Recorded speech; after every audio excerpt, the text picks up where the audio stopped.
All right, now one of the things I always talk about is the importance of paying attention to detail, because the way you do what you do will determine more than anything else the return you get on your investment of time and effort. So I'll give you a couple examples to help illustrate the point.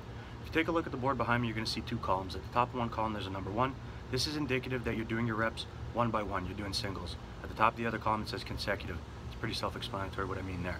I'm going to talk about the difference in that even if you use the same amount of weight and you did the same amount of reps and you did the same amount of work on paper, you can promote various responses because of how you're doing what you do.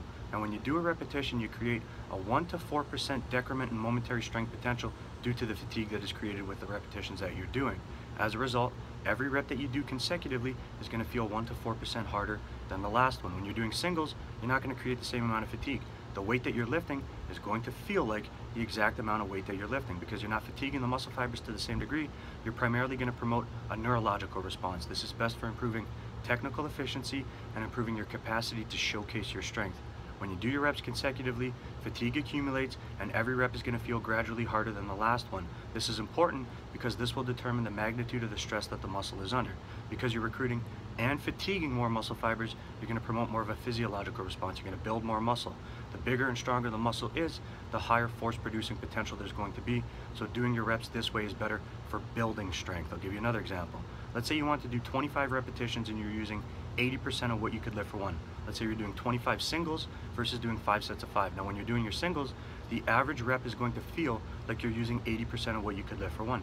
When you do 5 sets of 5, the only rep that feels like 80% of what you could lift for one, depending on how much rest you're taking, is the first rep of the first set. Because every rep and set is going to create some level of fatigue, the average feel of the reps that you're doing is going to be greater. So if you wanted to impose a similar demand when doing singles, you'd have to use a relatively heavier weight.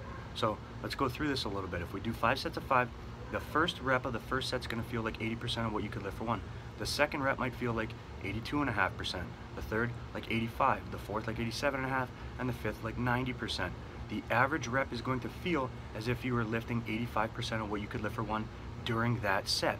Now the next set, because you're in a fatigue state, the first rep might feel like 82.5% of what you could lift for one. The second like 85, the third like 87.5, the fourth like 90, and the fifth like 92.5.